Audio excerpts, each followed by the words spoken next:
4.3 billion people live across this vast continent called Asia, and we are telling their stories. On this edition, a race against time. How one village in Turkey is protecting centuries of history before it's too late. Living in the shadows, we meet a unique group of Chinese puppeteers in Beijing.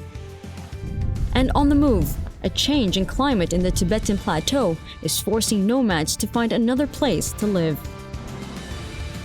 I'm Michal Bardavid, and this is Assignment Asia.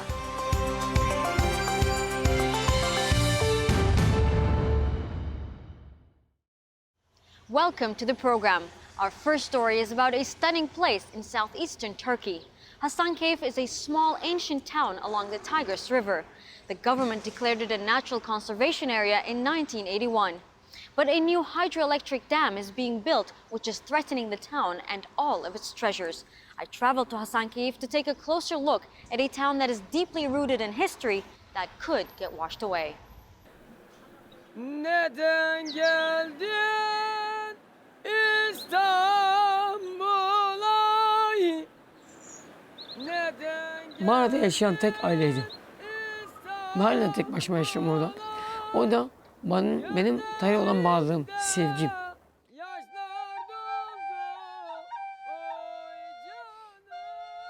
Ali the shepherd, as he's known to everyone in this town, is the last man still living within this unique, man-made ancient caves of Hasankeyf.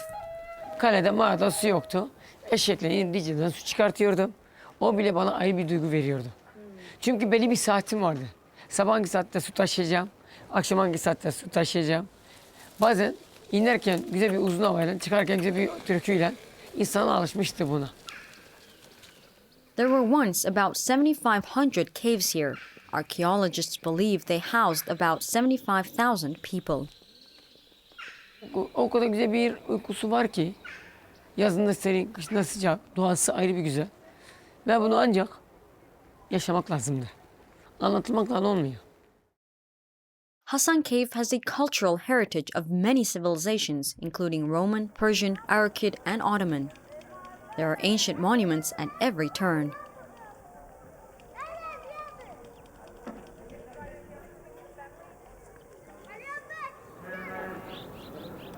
Bir de su üstü taşımacılığının merkezi, coğrafi konum itibariyle Hasankeyf Köprüsü olarak bilinen ama günümüze sadece ayaklarıyla gelebilen bu köprü bir geçit noktası. İpek yoluyla baharat yolunun kesiştiği yer burası. Ticaretin, alışverişin yapıldığı yer. Dolayısıyla florası, faunası, kültür varlığı, doğası ve yapısıyla gerçekten insanı kendine çeken çok harika bir konu, harika bir yer, yerleşim alanı. Ancak bütün bu güzelliklerin içinde Hasankeyf'in kötü bir talihi var. Türkçe şeyle bir kaderi var. Throughout history, Hasankeyf has seen battles, neglect, and destruction. Soon, this town will likely suffer an even worse fate. Soon, it could disappear completely. The Turkish government is building a dam on the Tigris River. The project has been in the works since the early 1980s and the subject of great controversy. When the dam starts operating, the river is expected to flood Hasankeyf. Locals and experts alike fear that all its historical treasures will be lost. For 35-year-old Ali, the dam has been an issue all his life. Hasankeyf'te baraj olacak ve barajla büyüdük. Bu sene mi, seneye mi diye derken bugüne kadar hem barajın korkusuyla hem barajla büyüdük. Now the deadline is quickly approaching. After 8 years of construction, the dam is almost complete. It's expected to be finalized by 2016. Ali says things are already changing. People are leaving town and tourism levels have dropped. Ve o baraj bize çok şey kaybettirdi. Çünkü neden kaybettirdi? Burada bir göç, işsizlik, çaresizlik, hac safhada derler ya. Aynı öyle oldu bize. When this dam is completed, it will provide 2% of Turkey's electricity, which is seen as a necessity in the country's continued aim towards full modernization and development. Bu Türkiye'de yapılan barajlardan Atatürk Barajı'ndan sonra gövdesi en yüksek bir baraj. Ayrıca evde ürettiği elektrik anlamda da Türkiye'nin 4. büyük barajıdır. Although the mayor of Hasankeyf for 16 years is an elected government representative, he also has personal misgivings about the dam because the cost to the people will be high. Elde edeceği elektrik anlamında belki önem arz eder ama bunun karşılığında yok edilecek tarihi, kültürel ve geçmiş insanlık mirası gibi değerler önünde pek fazla da önem arz etmediğini ben burada. Her ne kadar dışarıdan gelen insanlar ne kadar güzel bir yerde yaşıyorsunuz diyorlarsa da evet güzel bir yerde yaşıyoruz ama o güzelliği çok yakın süre içinde kaybedeceğimizin acısını taşıyoruz ve öyle bir ikilem içindeyiz. The Turkish government realizes what's at stake, so it's paying an experienced team of archaeologists to dig and protect as many historical sites as possible. Since 2004, excavation teams have been working in 38 different areas. 144 unknown cultural objects have been discovered. For the last 12 years, Abdülselam Uluçam has led the project. He says the process of trying to save history is making everyone savor the treasures even more. Biz onu yani mizansen diyoruz, mizansen de yapıyoruz. Onları canlandırmaya çalışıyoruz. Bu insanlar nehrin kenarında balıkla besleniyor. İşte Hasankeyf Öğük'teki 12.500'e yıla yakın veya kesin olarak 11.500 yıl önce yaşayan insanların evleriyle şimdi kazı çalışmaları var. Onlar devam ediyor. Neler ortaya çıkıyor? Bakın kendi iskeletleri. This is one of the archaeological sites the team is working on. So far, they've unearthed human skeletons and artifacts, a testament to the history that has been lying beneath the surface for centuries. Yutaka Miyake came all the way from Japan to lead the excavations. His team's findings help tell the story of this ancient town. Here we found burials below the floor. We don't have any grave goods, but in some cases we found beads or personal ornaments or stone balls. All this evidence shows that the people lived here, lived with hunting and gathering, but they can establish some sedentary village through the year. This is the most important thing I think that this site will show us. Aside from cultural issues, there are also social problems. Not only will ancient sites be flooded, neighborhoods will also be underwater. Officials have put a price tag on each home and built a new settlement further away as alternative housing. They expect residents to sell their current houses and buy a new one in the modern new area. However, the values of the current homes are about an eighth of the cost of the new ones. So for many, it's not realistic to move, or they'll find themselves indebted to the government and will have to pay installments in the coming years. But even beyond that, if they do move, their sense of community will be lost. Losing their home is devastating for the people here in Hasankeyf, but for many the worst part is losing their neighbor. Having a strong connection to your neighbor is deeply ingrained in Turkish culture because the neighbor is seen as an extension of the family. Bu insanların daha önce yaşadıkları mahalle, sokak, cadde, komşuluk ilişkileri tamamen alt üst olacak. Yani çünkü yeni yerleşimde yapılırken muhtemelen kurayla çekeceksin. Hangi ev sana denk geldiyse şansına. Senin özellikle bizim Türkiye'de güzel bir atasözümüz var. Ev alma, komşu al diye. Yani komşu evden çok daha önemli bizim açımızdan. Unemployment here is already on the rise, especially when it comes to tourism. 5 years, 6 years ago, there was so many people was visit Hasankeyf. A day, around 10,000 people came here, but now it's not 3,000 a week. As the reality of the dam's impending impact becomes clearer, the mayor is ambivalent about what will happen to his community. İnsanlar su gelinceye kadar burada kalacak. Su buralarda birikince boğulur muyuz? Bir yerlerde çadır mı açarız? Kendi ilçemizde, memleketimizde sığınmacı bir şekilde bir yerlerden bir toplanırız. O konuda daha bir karar aşamasında deriz ama Ali, the shepherd, feels the same way. Like the mayor, he says he will wait and see what happens. Barajın çok geliştiğini, barajın gerçekten yapılacağını ve burası su altında kalacağını artık gördükçe inanıyoruz. Şu anda kendim olarak hiçbir plan kuramıyorum. Çünkü yarın ne olacağını bilmiyorum. Nereden karşılayacağımı da bilmiyorum. Ama diyorum ki hani Allah'tan dileyim de hayırlısını diliyorum. Burada bir kapı belki kapanır da. Belki yeni yerde bir yeni kapı açılır. O da iyi bir özellik katar bize.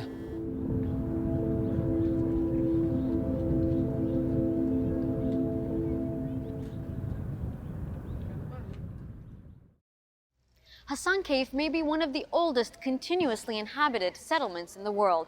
But this is another example of a country trying to meet the growing demand for electricity at a potentially huge cost. Still to come on Assignment Asia. We go inside the colorful world of shadow puppetry in China with a very talented group of puppeteers.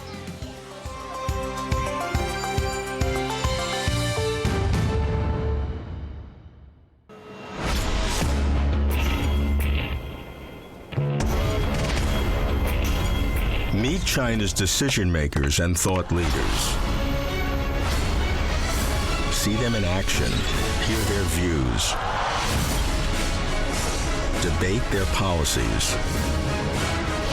Meet China's leaders with me. I'm Robert Lawrence Kim.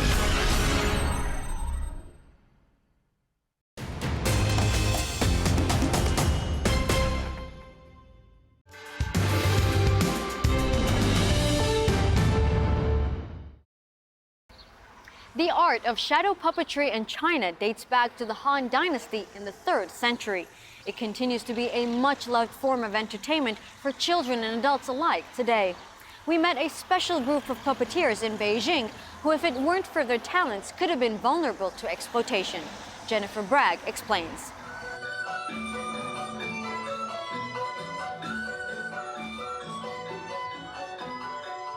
A show for the little ones, performed by little people.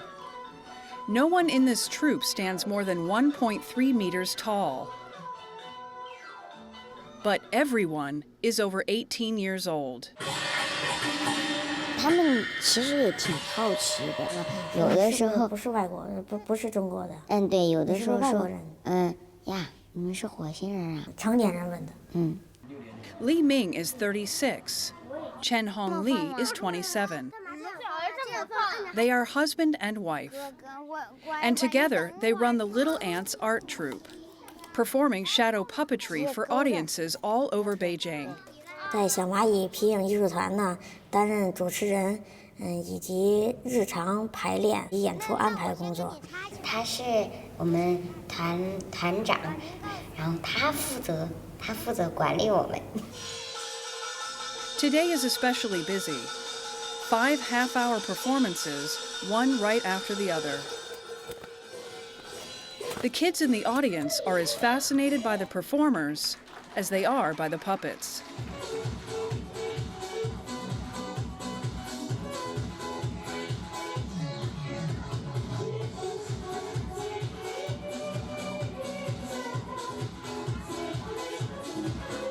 Looking far younger than their actual age requires no effort, but getting people to accept them as adults and treat them with respect has been a struggle every step of the way. 我也是6岁，也是6岁。像我们这样，基本上都是同一个时段。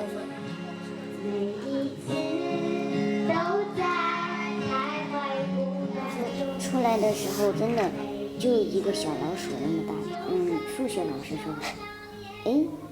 这谁哪个幼儿园的怎么跑到这儿来了？我都没考那个高中和那个中专什么技校，体育不达标，你没有权利去报考。好，我们全体演员。Through shadow puppetry, members of the Little Ants Art Troupe have earned an honest living for themselves. It wasn't always this way, though. Many troop members spent years struggling against discrimination. 95年我就毕业了，一直在昌平的一家这旅游度假村，做门童、领卫，像酒水、收银员都做过。然后那游客他们很好奇，一下聚集10多个袖珍朋友，然后围攻你，看身份证，有的时候怕引起这个更大的矛盾，就给人家看。假的吧，假的吧，不是，真的。然后越说越生气，走都不让你走，拉着，哎，你别走，别走。But a few years later, Li Ming caught a break. He was at a party for little people when he met Lu Hai, a 6th-generation shadow puppet master. Li was fascinated by the craft, and Lu took him under his wing. 餐馆，他雇佣了几个就是这袖珍人，他把这些残疾人把这些袖珍人放在门口作为门童，替他们在招揽生意。我觉得那个我心里很不好受。那不是为了解决他的生活问题，他是在通过他让人们有一种新奇感，把人们招进我的餐厅。所以我忽然我想起那个，我说好，一定要接受他们。我说我无偿的去教他们。Lu saw something in these little people that others did not. 跟正常人比较起来呢，他们更有一种坚韧的力量，所以他们学起来倒快。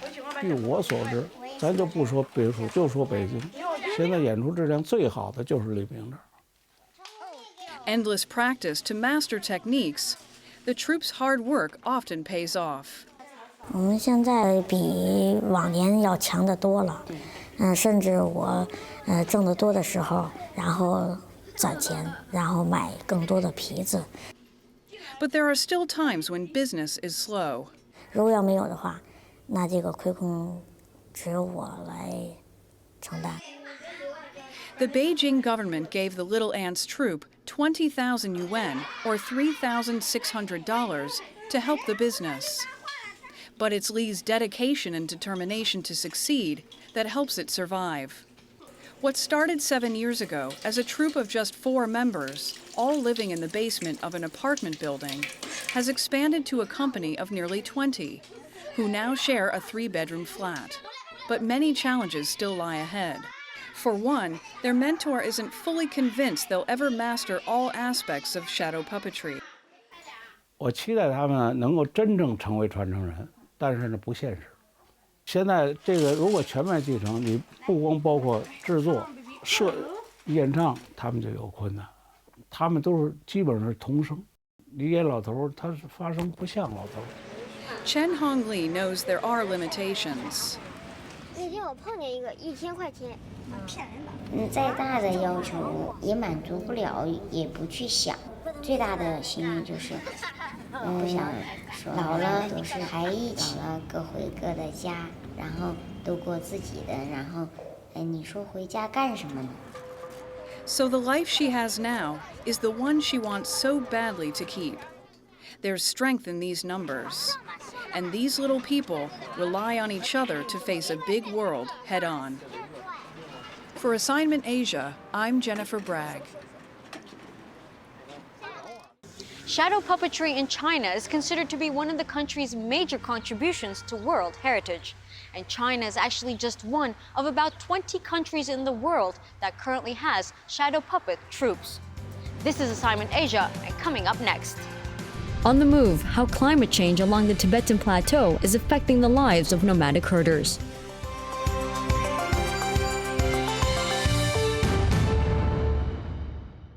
From emerging powers to expanding partnerships, from fighting poverty to combating climate change, booming economies, war-ravaged nations, and everything in between. We capture the changes affecting the most dynamic and diverse continent on the planet, taking you beyond the headlines to the people and their stories. Asia Today, delivering Asia to the world.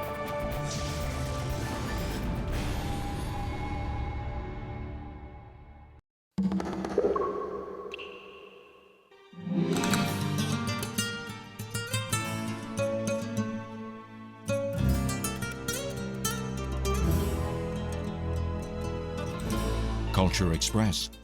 See the world in color.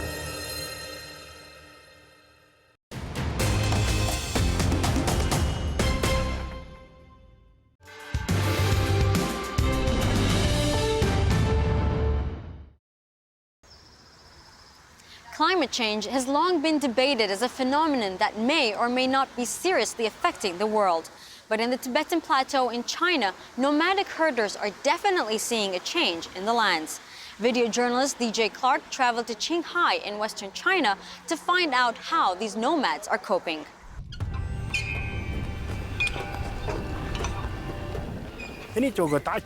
For nomads, no grass means no life. Tajin Waji is contemplating a very uncertain future. He lives here in Chumalai County, more than 4,000 meters above sea level, but his home and livelihood are under threat. The grass is getting worse and worse every year, and it is being eaten by caterpillars and pikas. Nomads rely on the water and grass. If there is no water, then we have many problems.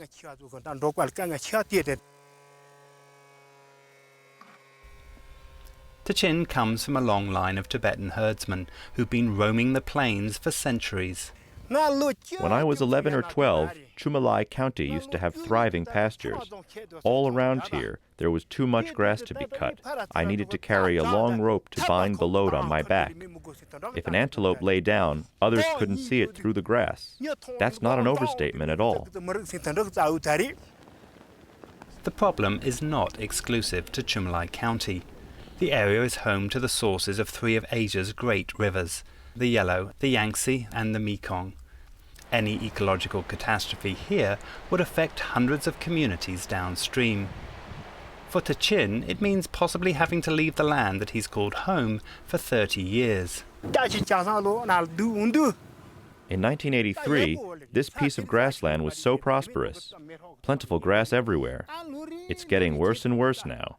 The change is very big. Now the cattle can only lick the grass.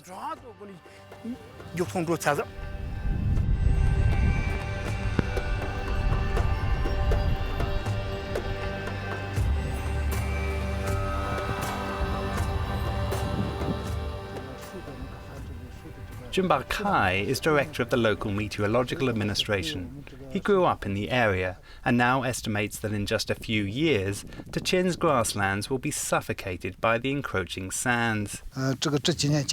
Although it's rained a lot in this area in recent years, it's getting harder for the grasslands to contain the water. All the water penetrates deeper down underground and cannot be conserved near the surface. The land would still be very dry even if it rained yesterday.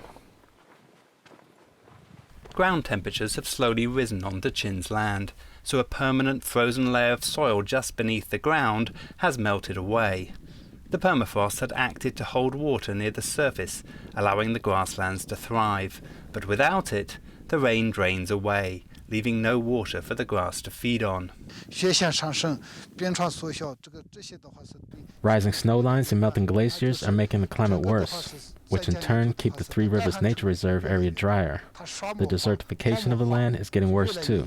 Someday the place might not be suitable for human habitation and for grazing.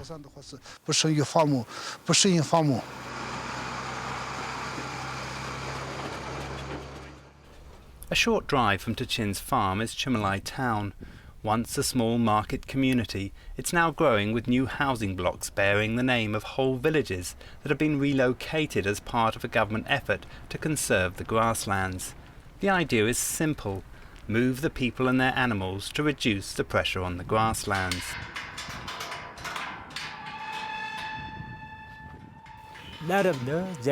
According to what people say, everyone used to fall in love with the beauty of our area. It was truly a beautiful place. Jemme Tok was a leader of Gayang village in Madao Township, near the source of the Yellow River, but was moved 200 kilometers west 3 years ago, along with the 50 other families from the village, when the land was no longer able to sustain the herdsmen. There was no flowing water in the area, only lakes. In the past, the water around the Yellow River source started to melt in the 8th month of the lunar calendar, and the ice stayed for a long time in the summer. Now there is less and less water. In a small field on the edge of the town is Samgai, an ex-herder who relocated to Chumilai from neighbouring Sichuan province. He says he gets paid a small monthly entitlement for leaving his land, but has lost his animals and a way of life that stretches back for centuries.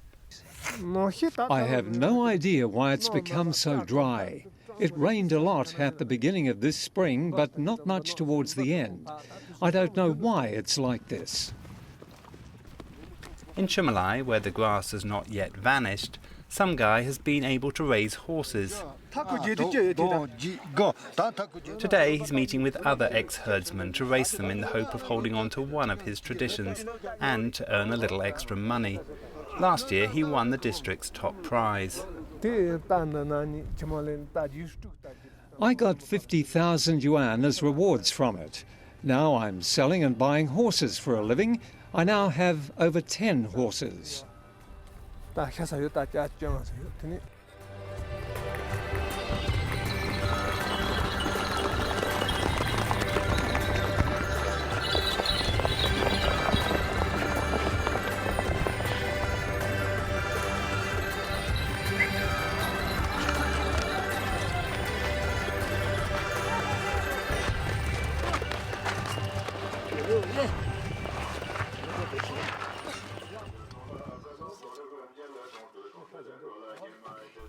Everyone at the dusty racetrack complains about the lack of water. The shortage is so severe that even in Chumilai town the taps have long since run dry. Instead, water is supplied by enterprising townsfolk who dig ever deeper wells, then deliver for a fee. The deeper the well, the higher the price.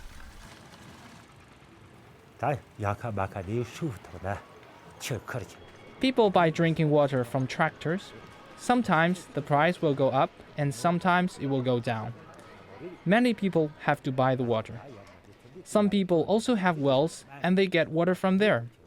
But most of the time there is no water, and like these days there is no water and we have to buy it.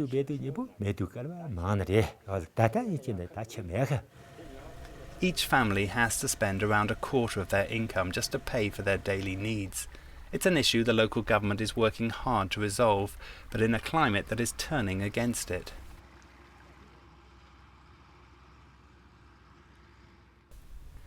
Academics from the Chinese Academy of Sciences, the country's top scientific body, conclude that rising temperatures will in time completely thaw out the permafrost of the plateau and turn it into desert. Chin does not need scientists to tell him this. He has his own way to gauge the changing climate. It's truly getting warmer. I can measure it by when the meat starts to freeze. Chin understands that it won't be long before he'll have to leave his land for good, but he's hanging on to his traditions as long as he can. For Genmei, it's too late. The nomads depend on the livestock, and the livestock depend on the grass and water. If there is no water and grass, there is no livestock, and there is no livestock, there is no life left for the nomads. Scientists can only speculate how long it'll be before the plateau tundra thaws out and turns completely to desert. The nomads of Chumilai have a very uncertain future. For Assignment Asia, I'm DJ Clark on the Qinghai Plateau in China. Well, that's all the time we have for this week. Don't forget, you can watch this and all our stories on our website, www.assignment-asia.com. You can also share your thoughts and contribute story ideas for future shows by contacting us on social media. I'm Michal Bardavid. Thanks for watching and join us again on Assignment Asia.